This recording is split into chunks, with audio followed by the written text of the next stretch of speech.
I guess I got black first.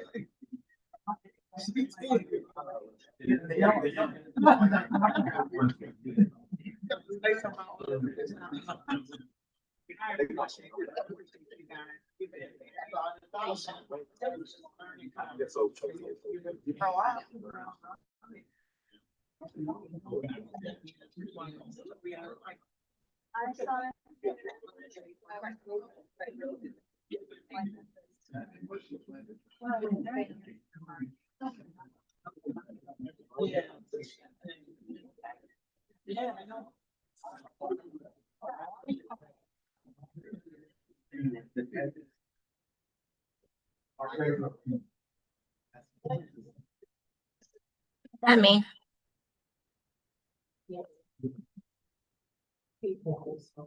Can't find the most recent one. I can't find the most recent one. Not to. That one lost. Can't find it.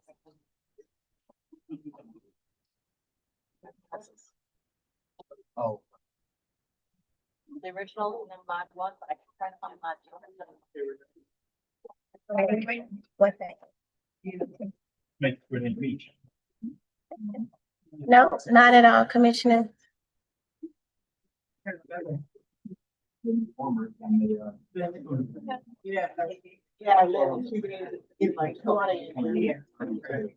Make my round.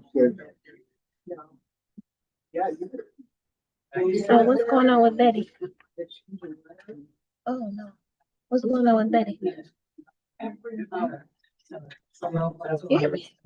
One second. This is not for conversational purposes.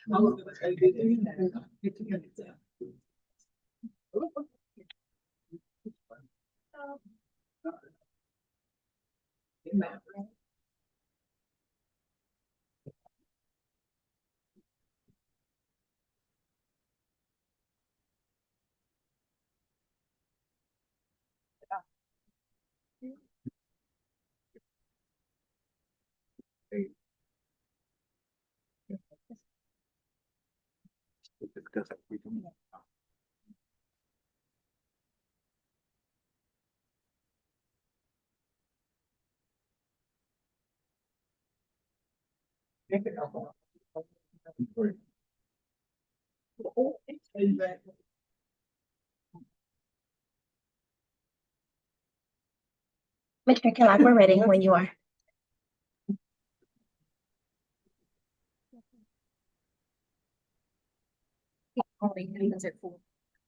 The Wayne County Commission Committee on Ways and Means meeting will now come to order.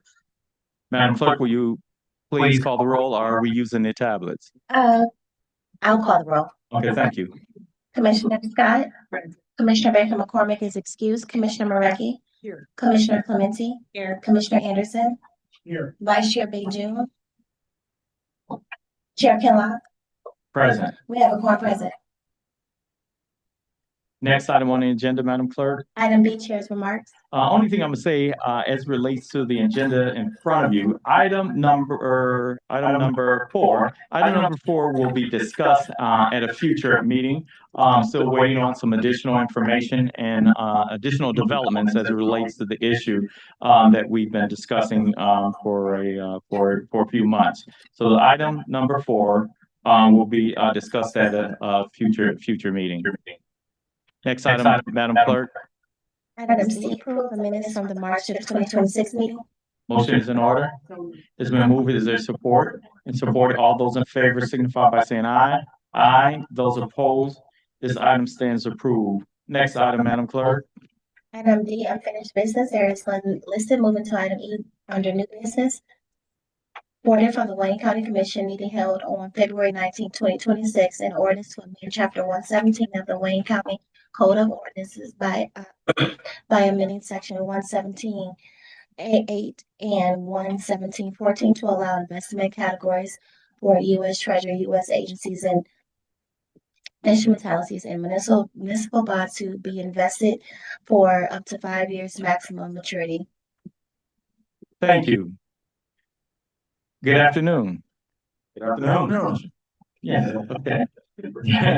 Okay, so the county commission forwarded to us an amendment to the Wayne County Code as relates to amending the categories of investment for U.S. Treasuries and other, I guess, financial instruments, including municipal bonds, to extend that time frame. So I want you to get into the gist of it. Yeah. Good morning, Eric Sabri, the Wayne County Treasurer. I wanted to just mention that we have our investment manager, John Kravitz, usually would come before you, but he's attending a conference, the Government Officers Investment Association. They have one annual conference. He's attending that, so I'm standing in for him today. Okay. But I wanted to say that reason we wanted to go out to 5 years, allow us to invest up to 5 years in certain instruments, the federal, the U.S. Treasuries instruments, such as Federal Home Loan Bank, those type of instruments, and municipal bonds, because this gives us more flexibility. When we had low interest rates, we want to be able to go out when the interest rates are higher. In case interest rates start dropping, if we can invest longer, we'll get the higher yield for those times. And those investments are liquid as well, with the instruments that we're talking about. So we don't get a penalty for any time if we have to withdraw and we have to sell them, pull that money out. And we're usually very liquid anyway, but I just wanted to mention that. It's very safe. And this is something that we looked into. We talk, when we go to these conferences, we look and see what other people are doing around the country and get some high-level advice. And one of the things that we looked at that we felt we were a little deficient in is that we're not able to go out longer for certain instruments, and that's why we're coming before you today. Okay. Okay, so you are appearing before us today as well as on management and budget. What's your take on this and the benefits of it? Through the chair, no concerns with the management budget. I think it just definitely gives the county more flexibility. State your name and title for the record. John Wallace, CFO, Wayne County. Okay. But I definitely think it gives the county more flexibility and options. Okay, absolutely. Okay, are there any questions from any of the members? Any questions from any of the members?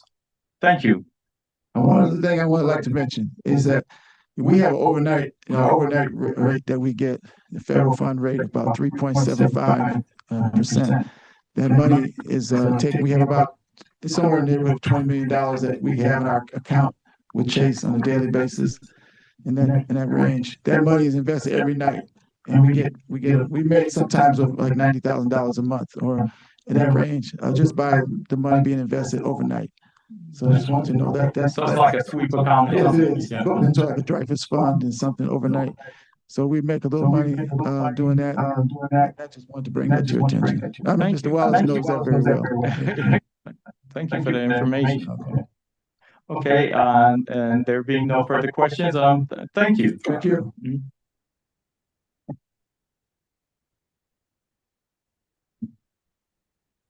Madam Clerk, this item. Madam Clerk, as relates to this item, we're going to vote on this. We'll have to. Because it go. Refer to full board. Okay, absolutely. Okay.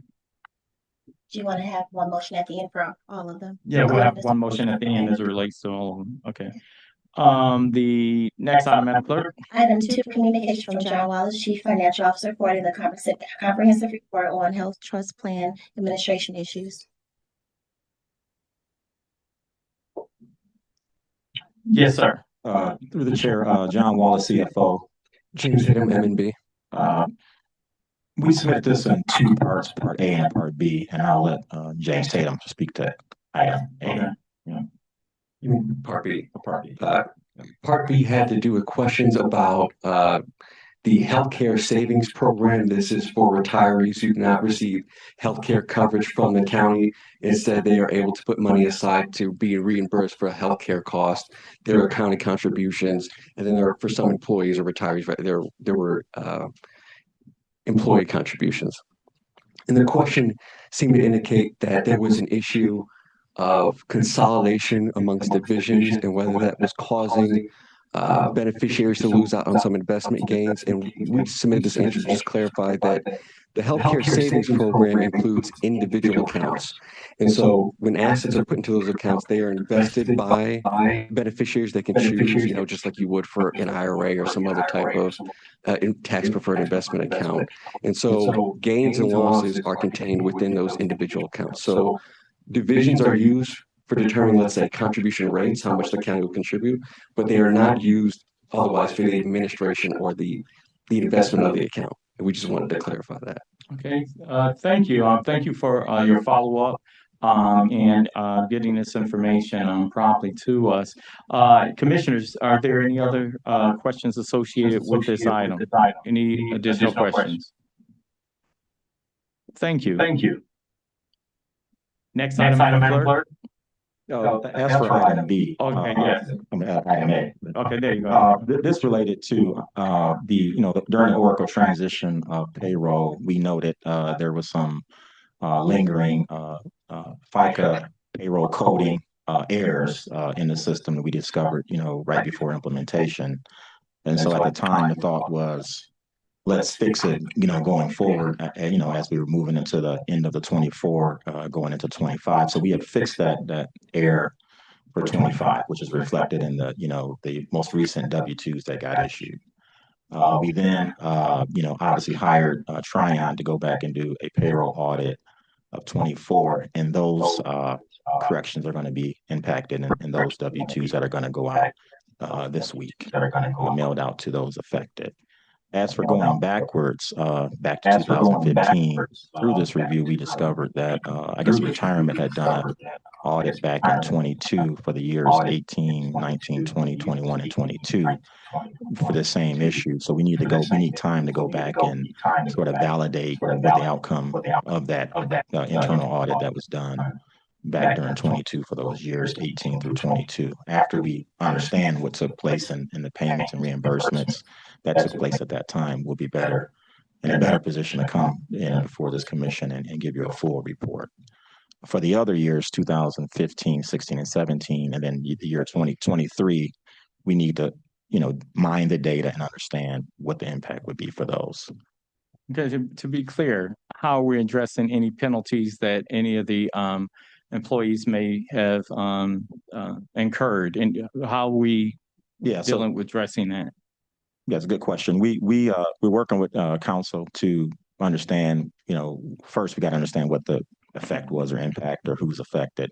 And then we're going to have a plan to address any, mishaps or whatever that happens to employees. Okay, so this, as you can imagine, is an urgent and priority issue of the commission. And so the sooner that you can get this information, and get that to us, so we, as a county, can act on it. Yes. Yeah. Okay. So I appreciate that. And just to clarify, the 18, 19, 20, 21, and 22 review that was done, there were payments and reimbursements that took place at that time. Okay. We're just trying to validate so we don't duplicate the work. Okay. So that'll be done. So then it's a matter of looking at those other years. Okay, that'll work. Okay, thank you.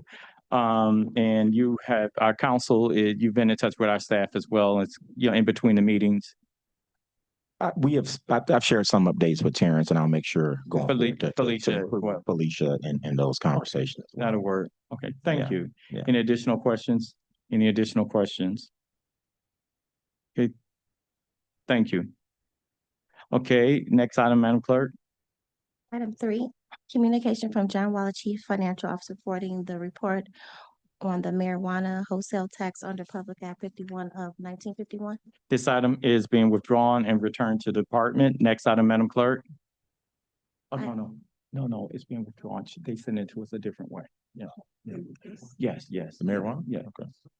Yeah, we were asked, that's correct, please. Okay, yeah, okay, thank you.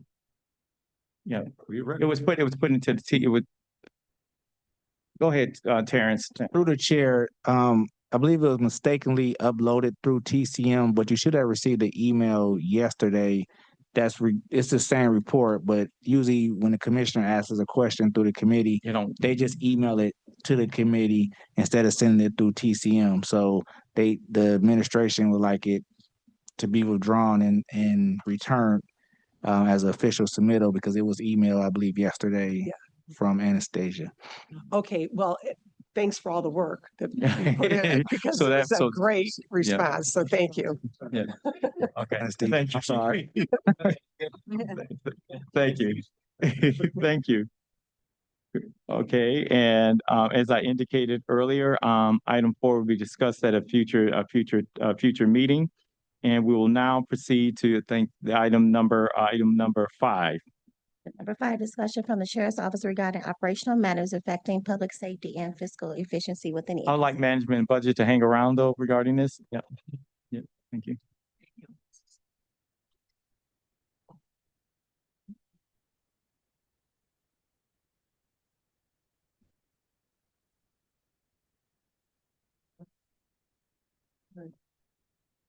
It's a good.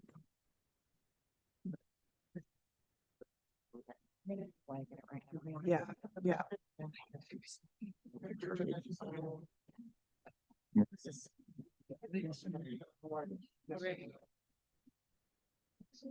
Good afternoon, Sheriff and Chief of Staff, and undersheriff, definitely.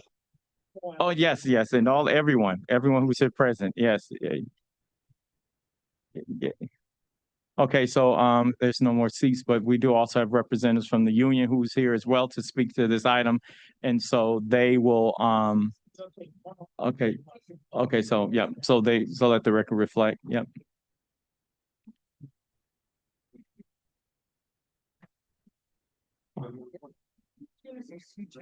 Okay. So you have requested that we discuss this important issue that the department is dealing with, and I appreciate you appearing before us today. And so if you can give us an overview of the situation that you're dealing with and how and what you're seeking. Raphael Washington, Wayne County Sheriff. And thank you, this honorable body, for allowing us to come in and share some information with you that I think is going to be very interesting and it's very important to us that we have this conversation prior to the contract negotiations that will be coming up in a while as well, trying to get in front of some things that we think we need to.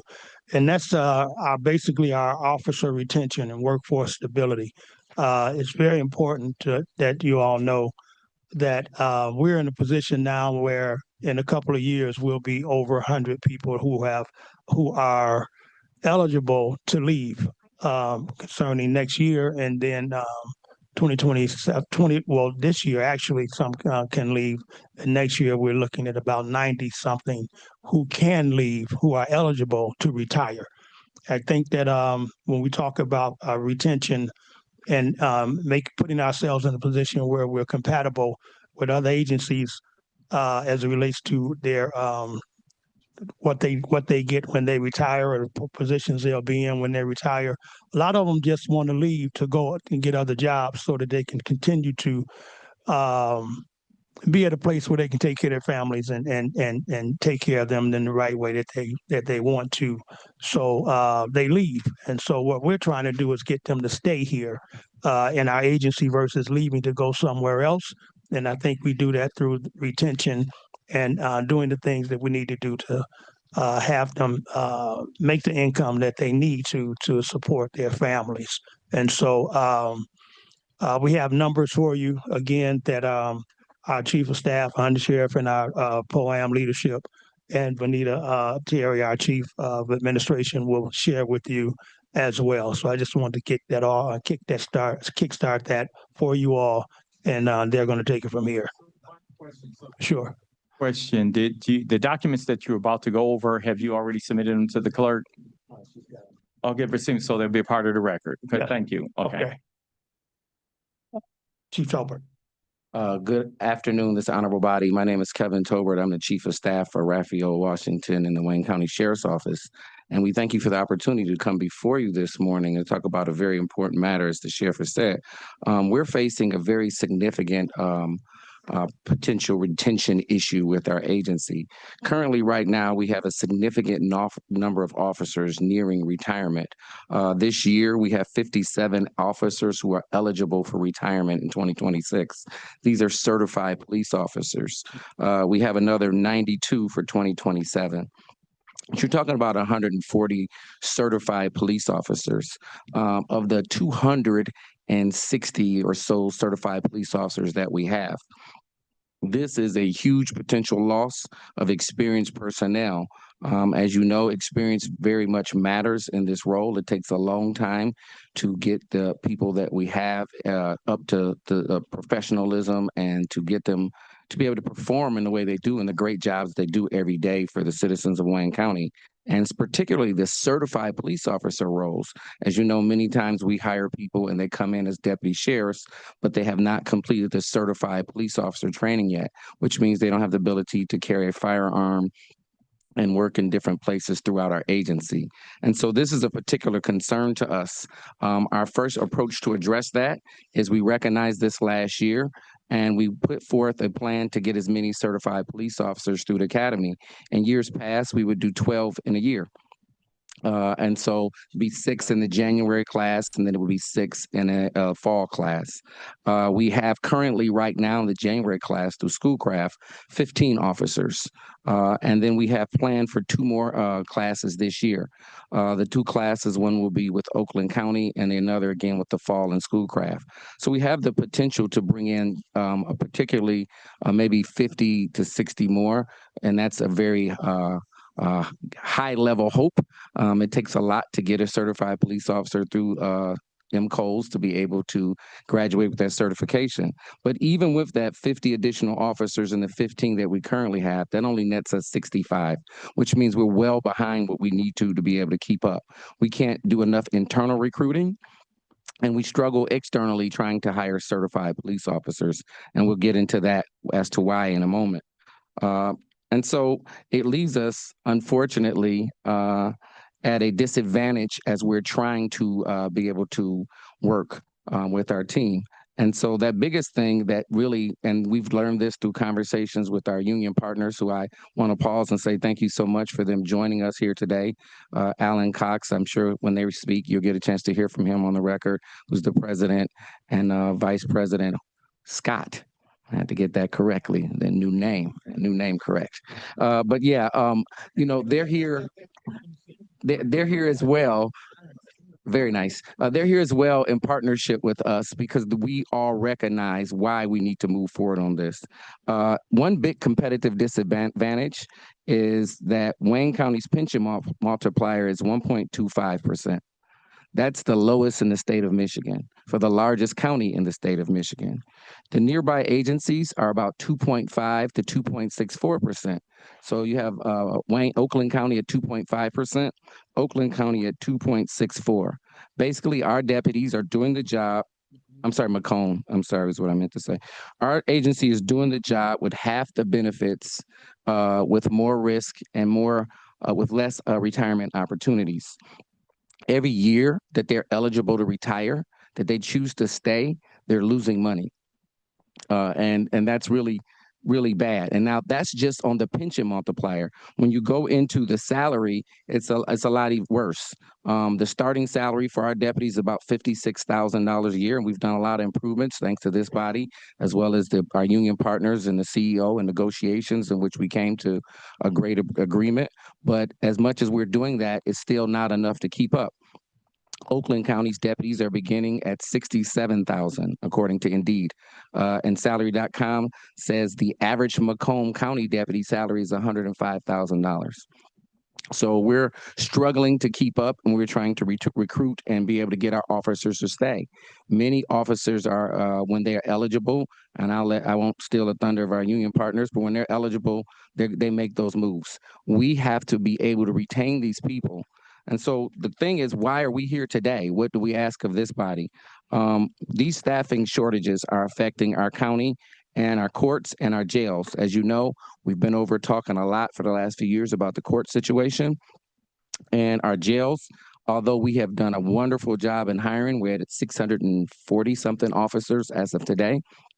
They're not certified police officers.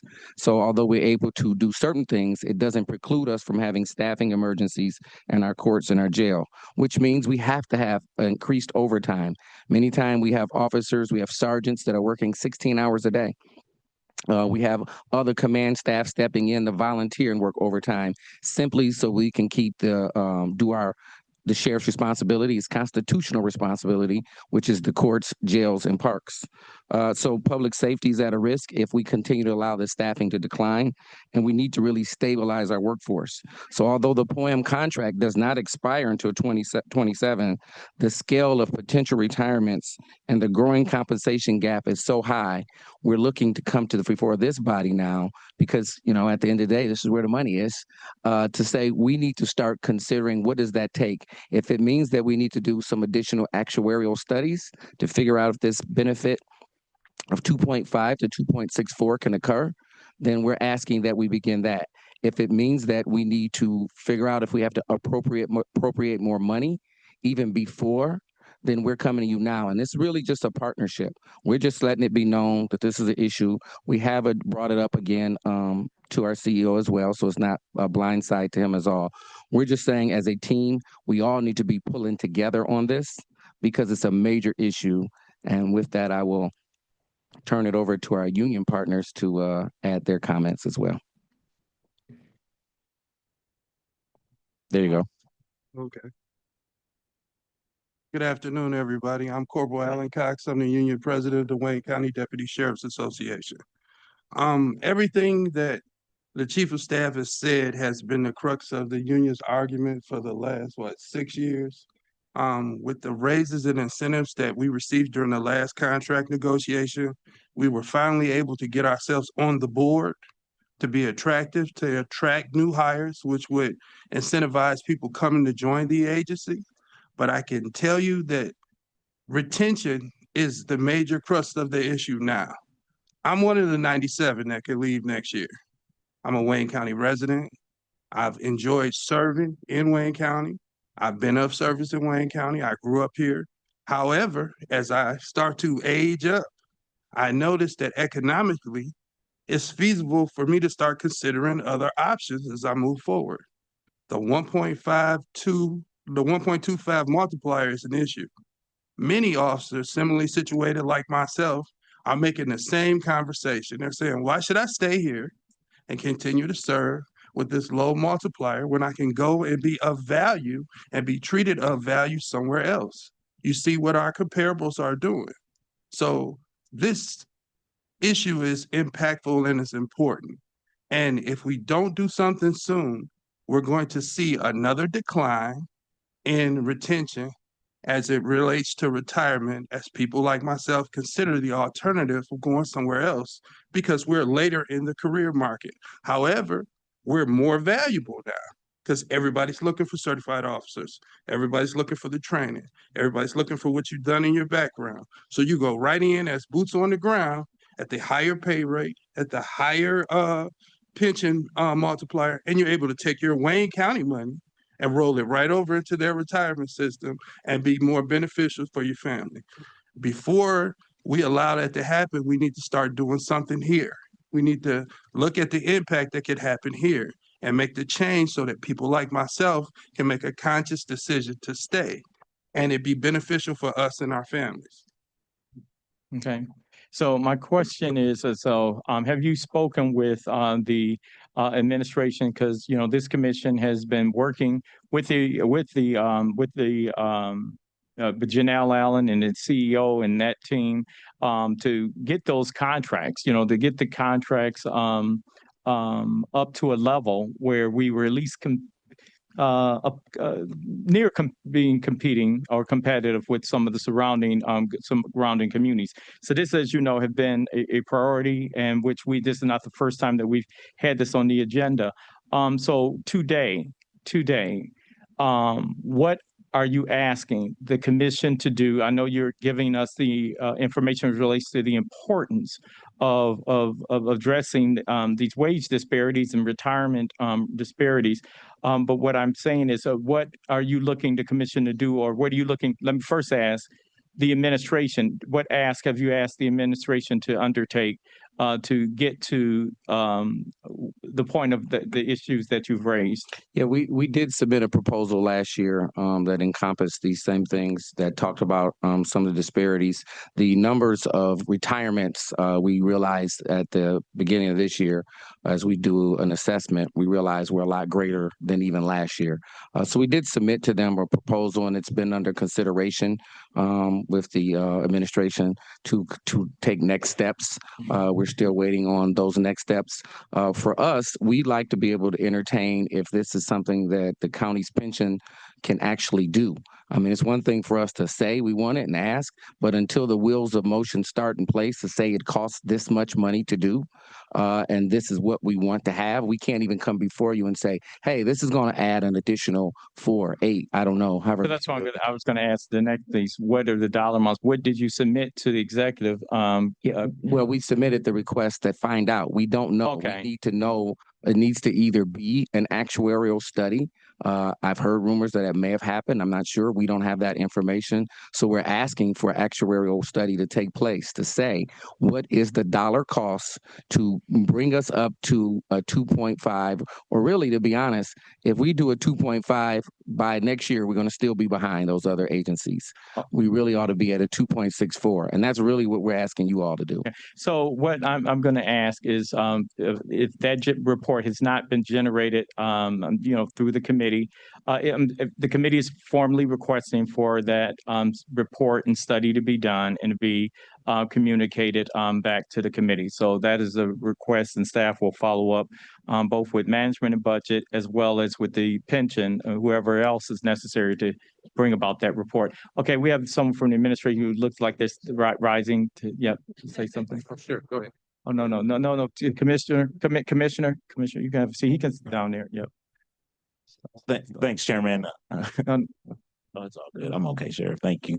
Darcel Brown, Chief Assistant to the Wayne County Executive's Office. So as it was stated, that is a report that's currently being processed. It needs to be reviewed by the CEO's office first, but we're definitely going to make sure that we keep the commission abreast of what's taking place as soon as we get some results from that report. Okay, thank you. I appreciate that. Okay, thank you. Pardon me? Okay, so when was the submitted, when do you see that? Commissioner Mayberry, right quick, and then we're gonna go to Commissioner Anderson. I was just wondering when the report was submitted so that we can have a time frame for how long this review process is taking. Yeah, John Wallace is gonna be better to answer that question.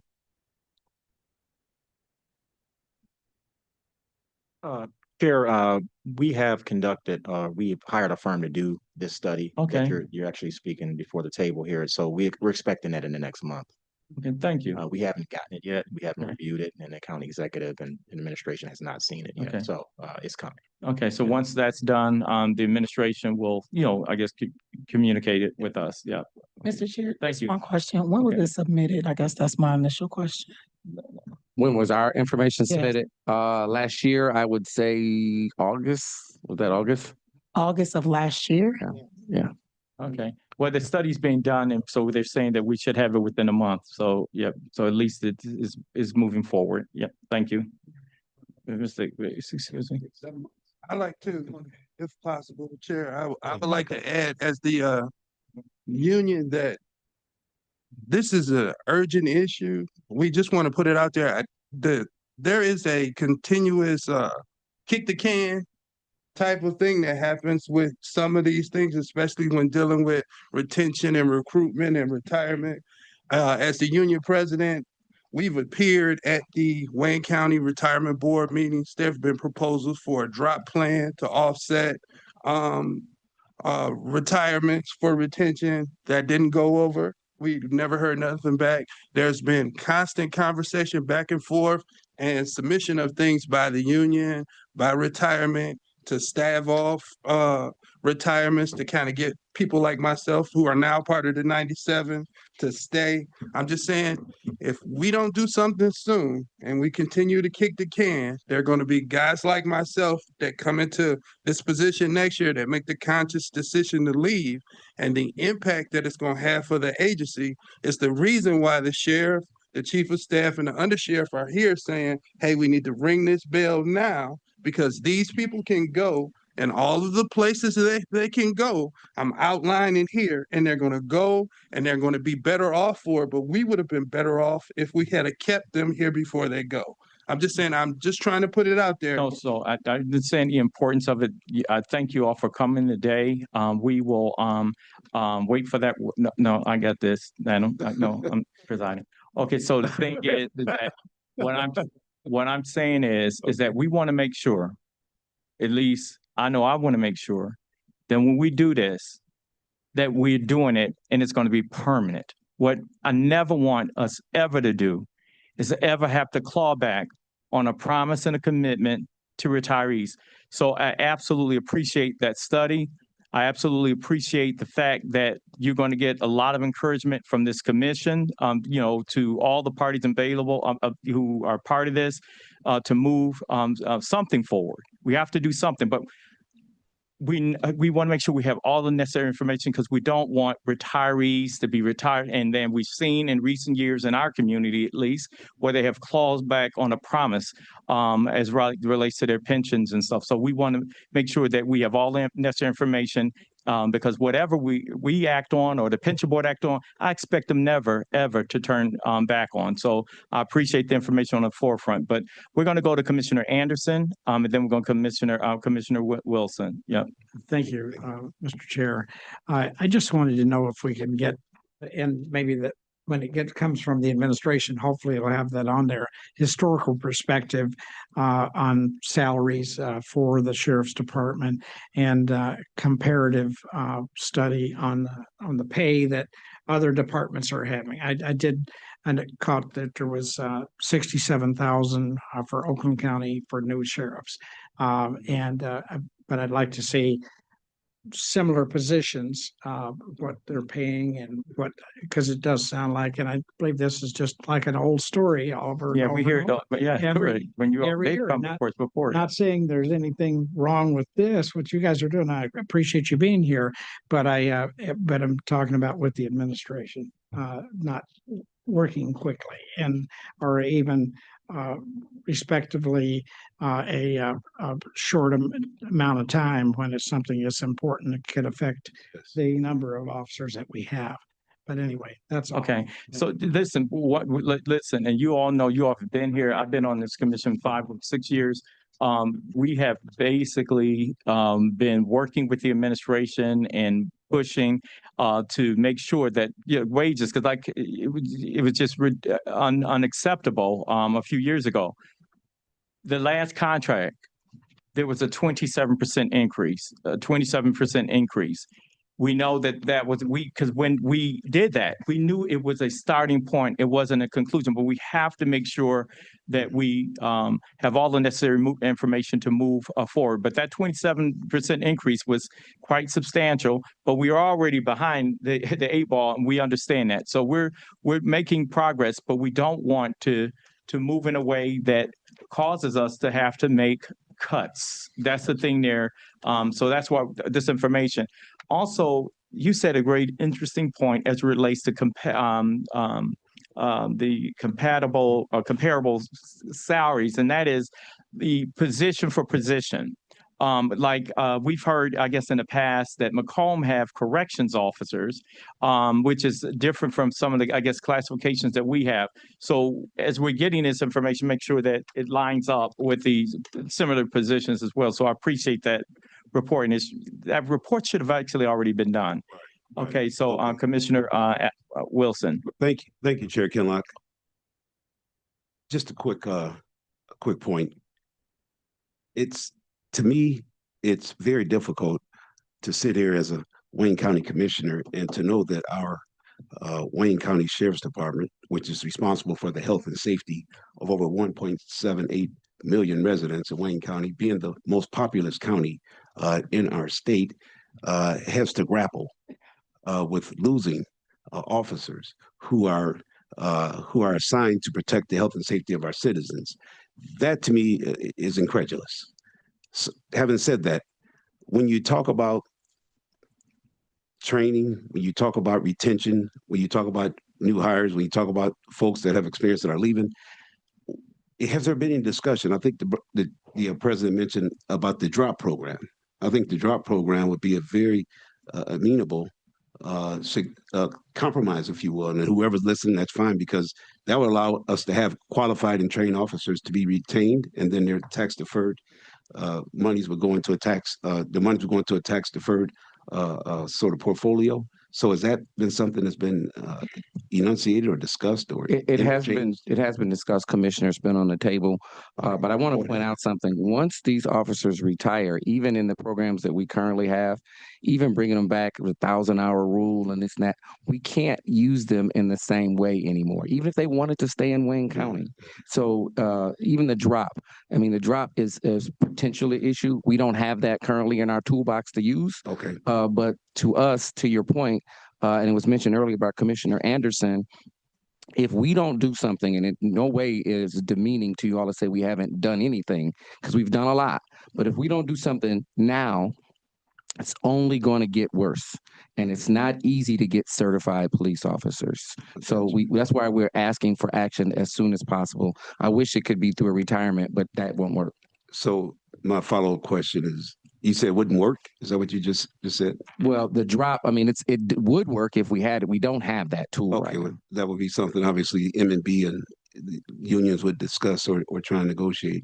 So, okay, I appreciate that. Thank you. Okay, Commissioner Peterson Mayberry and Vice President Scott. All right. Thank you. Through the chair. Question, Mr. Tolbert, I know you mentioned around the different schools, and as we're bringing these officers through to get certified, is there a way to expand the amount of officers to get certified who are in the portfolio already? So when I hear numbers, to hear 260 plus total, but actually we don't have as many certified. So 15 one class, 17 to go, the classes are so small at Schoolcraft, and I think you mentioned Oakland County. Are there additional options to expand certification for officers who may already be in our population and they can get certified? Yeah, thank you for that question. When we recognized this last year, we did an internal recruiting campaign in which the sheriff and the union, we got on pictures and posters. We have monitors in there. We sent our recruiters inside to recruit internal because we wanted to get as many people as possible. The sheriff's leadership, we got together a boot camp even, and we offer a boot camp around the clock for deputies when they got off work to go and work out to be able to pass the physical. It's a different level of a physical to become a certified police officer. It's a barrier, honestly, for people who've been a deputy for a while to get in that level of shape to be able to pass that test. That is one barrier. There's also a written test. We just now brought in some new resources to be able to help with written tests, not only for those who want to go into MCOs, but passing the sergeants and lieutenants exams. And so we're moving forward on that to offer new resources to be able to offer training and classes for that. The problem is not that the schools won't take them. In fact, Schoolcraft offered us potentially 22 slots this year that we had some candidates who could not go in for various old reasons. MCOs is evaluating that now to see if we can add those to the next class. Some people, a lifestyle, some of them worked a lot of overtime. They couldn't afford to be gone for the significant period to where they're only going to get 40 hours a week. So we did an internal survey. What are all the issues? And so now we figured those out. We're still pushing. So again, if we put 65 officers through this year, it will be the most we've done in a long time. And then our other goal is, what are all the solutions that we can come up with? I won't get ahead of myself here, but we got all cards on the table the sheriff's considering to be able to use to be able to do everything we can to train all of those officers. And years past, the undersheriff has shared with me, all of our officers, it was mandatory to be a certified police officer. Because of the recruiting issues that we've had, we dropped that. But at some point, we really need to get back to that. We need the flexibility of all of our certified police officers. Okay, thank you. Okay. And so also, on that note, when all the officers were certified, I had an opportunity to go out and visit the Homeland Security. That's a whole nother discussion, as far as facility and as well as, so the conversation as far as what we used to have an academy. And so that may be something that we can actually talk about actually having our own academy and training. So I think that's something that there's a number of things I want to definitely have some conversations to support the department. You're doing great work and need to make sure that you all have the necessary resources. You mentioned something about overtime, that some of the officers were concerned that they'll lose overtime. My thing is the dependence on overtime. Yeah, I guess I'll talk offline on that because that's. I might add on record. Let me point out there's a lot of discussions in police agencies across the country about overtime, but understand the nature of what happened in the Wayne County Sheriff's Office. At one point, we were down 400 officers. So everybody who worked a significant amount of overtime was doing the county a great service. They were volunteering and they were coming in and working 16 hours a day, many times with struggling with getting their lunches. And in that facility, even our beautiful facility now, sometimes they can't even get a lunch because of the wait is so long to get food. And so overtime is a tool that we have to use, unlike DPD, where they could just say a particular precinct doesn't have one squad car on the street or one less for the day. We don't have that option. We have prisoners there that we have to guard. We have to have a certain amount of guns. We have to have perimeter people. We have to have teams to go in to extract prisoners when necessary. So overtime is necessary. And although there's a dependence in a sense from some people, we're working with them on that too. But we do have to understand that most people in doing the overtime that they were doing have done an outstanding service. Now we got 640 something officers. We're getting that number up much higher. The overtime is being reduced for non-certified police officers, but for police officers in of itself, it's still a big thing. We're going to probably talk to you about the overtime parameters and controls associated with that. So definitely we'll be circling back on that piece there. And so then I will now go to Vice President. Yep, Scott. Thank you. I am. Name and title, please. My name is Corporal Robin Scott. I'm the first vice president of the union. I have 34 years with the Sheriff's Department. Now, I am a graduate of Wayne County Sheriff's Academy. When you said something about the academy, we have to understand if our people go to Macomb, who's making $100,000, they're going to poach him. So we can't go and put our people in all of these different academies and think that they're going to come back and not get paid. Because when he said $100,000 at 34 years, I'm looking like, oh, maybe. We also have to understand we did get the raise, but our people are paying in health care. Our people are in there doing overtime because we don't have enough people coming in. Our people are tired. Our people are overworked. And when you have a police officer that's tired, overworked, and does not have the right tools that they need, now you're putting their lives at risk, the civilians and the inmates at risk. And we have to understand when he said kick something down the road, we have to understand that in order for us to be what we're supposed to be, sometimes we're going to have to take a hit and do what we're supposed to do. Because our people are in here. We go into the jail. I get phone calls 24 hours a day. I was on a vacation in Bali getting phone calls because people were being mistreated because they have to be ordered. If you don't have 80 people to run something and you need at least 80, that means somebody has to get ordered. Somebody is not going home to their children, their wife, their husband, and everybody like, you couldn't work that many days. Yes, they do.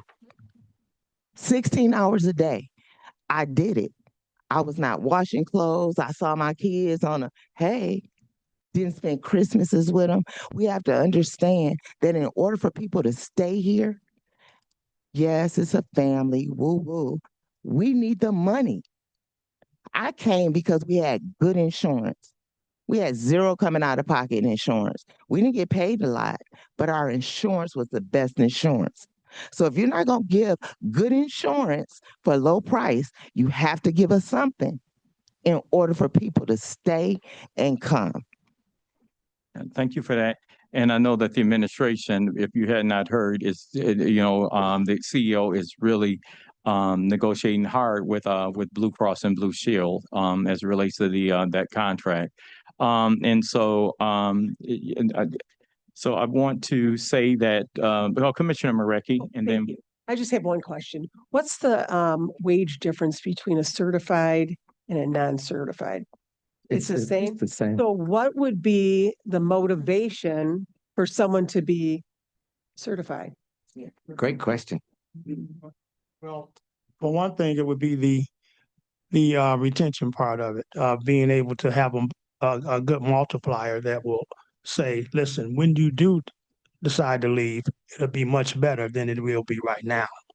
Well, I mean, so where it may not be. I don't understand what you're saying. Well, she was at. I think the difference in what we would like to achieve. Now, this isn't here yet. Is a different either bonus we've discussed. We float a lots of ideas around a different pay structure. Even these things, of course, have to be negotiated. The union has its ideas. We have ours. The administration has offered a few ideas as well. But yeah, I think the next goal is after we've determined whatever the costs are for pension, is then to figure out either some type of incentive, bonus, some type of way to say, hey, we need you, and we're going to pay you a little bit more to do this. So if there's no, okay, that sounds good. But right now, if there's no monetary motivation to become certified, how many of the people that become certified that aren't necessarily retirement age then leave because they're certified by Wayne County and then they go to another police department because they've been certified or sheriff thing? Under Sheriff Jafer, through the chair, thank you for that question because I've been waiting to respond to you in relation to that question.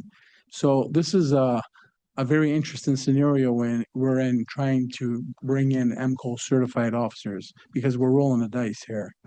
To the vice president's point, you send them to another academy, they're getting $100,000 a year, they keep them. So we definitely need to push MCO certification. But it's also rolling the dice on why do I stay here? When I become an MCO certified officer, their stock just just went up big time. So the incentive, going back to your incentive, is fresh air jobs. They want to be the police. They want to be able to be out in the community, road patrol, narcotics, morality, horses, Marine division. They have that opportunity. Not where we would like it to be, but those are incentives for individuals that want to become the police. But going back, I think it's very important.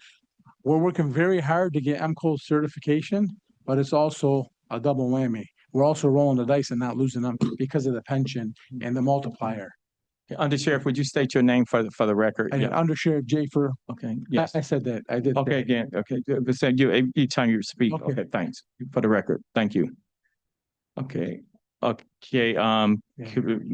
Commissioner Peterson Mayberry. Yeah. And then President. Sheriff just said, so we're paying for officers to get certified through MCOs, correct? But there's nothing in place to say that there's a required amount of time that you have to stay when you are getting your certification paid for. Yeah, we just came out with a new letter. But that when you said to pay for it, then you can leave. In the past, they were told it was illegal and they couldn't have it. Oh. So now we just got together a letter. Most industries do that. Yeah. If they're paying for you to get. It was deemed illegal to make someone stay in an organization because they've come through that organization. Now they have to stay 5-6 years. I remember when I was in the Detroit Police Department, it was deemed illegal. Is that industry specific? Because I know right now, if they pay for your certification, it's negotiated that you stay 5 to 6 years based on. So I didn't know if it was industry specific. We have an MOA now, in which we have, and it has a sliding scale, of course. Yeah. Okay, yes, President, yep. So, Corporal Allen Cox, Union President, there is an MOA that has been presented to the union that alludes to Michigan compiled law that recently happened that requires that people who go to the academy to pay back to the agency that they leave if they leave within the 4-year period. I believe if you leave within the first year, it's 25%, 100%, then it cycles down third year, fourth year to all the way to 25%. But here's the issue. So the MOU that was presented does nothing to incentivize, as you said, for certified officers to stay. So the union is currently countering the MOU that was given to us in reference to this new rule that says that you have to pay once we send you to the academy. They need to incentivize the certification. So throughout the agency, there are things that often are done for specialty units. If you're in a specialty unit, in my career for the Wayne County Sheriff Office, I've worked narcotics, I've worked Deegan mortgage fraud task force for 8 years. I worked with FAST. I did special operations while working narcotics. The things that incentivize those units are the specialty pay. So the union's argument and counter has been you need to incentivize with additional pay for certification. That would enthrall the young people to want to go and get certified, and it would keep people on the books who want to stay. Like I said, I'm a Wayne County resident. I live in Wayne County. I went to school here. I graduated from college, from going away, coming back home to serve here. We want to stay, but there are greener pastures out there that make it more pliable for the position that you're in when you get to a certain age to go and do other things. And with a 2.64 multiplier, with a 2.5 multiplier, and ours being 1.25, the conversation comes up, and it comes up a lot. And being one of the 97, I'm telling you, these are the conversations we're having. And there are people that are saying, look, I love it here, but it might be time to go. I didn't know the certified and non-certified would be like the same. That baffles me because even in other industries, they're not the same. Can I also, I'm Corporal Robin Scott. I also want to say we had, I think, 7 people graduate this past academy, and 1 person already left. Now, that says we have to do something. And while FAST and all of these outside units are good, I worked Highland Park, I did all of that. That didn't help me pay the bills. And money is an incentive. People don't want to say it. Money is an incentive to stay. Money is an incentive for you to finish and get that college degree and all of those things. Oh, no. Okay, thank you. Commissioner Marecki? Just one quick question. How much money does it cost to certify an officer? It varies from different ones, but it's on average between as cheap as $5,000 all the way up to about $8,000, depending on which academy that we go through. And yeah, we would love to have our own academy again. Thank you. Yeah, that's something that we definitely want to talk about. And so, Anthony, any additional questions? Any additional questions? Okay, I want to thank the Sheriff Jafer, as well as I want to thank our Chief Tolbert, as well as our Sheriff. Sheriff and our good friend, Chief Sheriff Ray Washington, and also Vanita, who's here all the time. She's all the time, as well as I want to thank our POAM representative, President Cox and President Scott, for joining us. You're always here as well, speaking up for your members. So let me just say the follow up on this is that for us to get a copy of that. The study as relates to the pension study, and as well as a comparable comparable report as relates to the various positions, in positions and those salaries with the surrounding counties. Yep. So I want to thank you all for joining us, and I'll be in touch as well. Thank you. Thank you. Thank you, Kevin. Good seeing you, Kevin. Oh, you can leave it here. Leave it there. Thank you.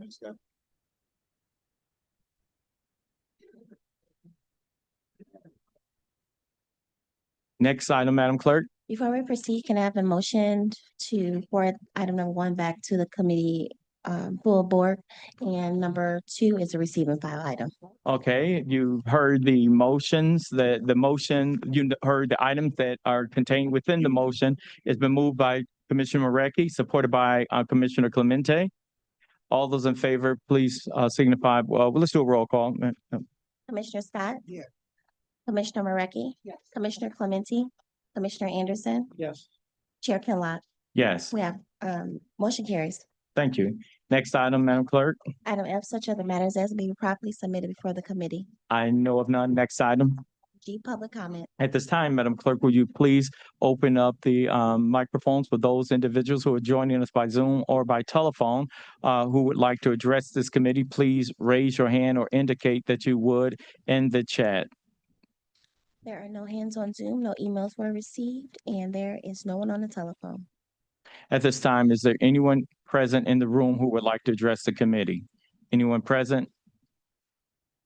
Public comment is closed. Next item, Madam Clerk. Item H, adjournment. A motion is in order. It's moved by Marecki, supported by Clemente. Okay, all those in favor, signify by saying aye.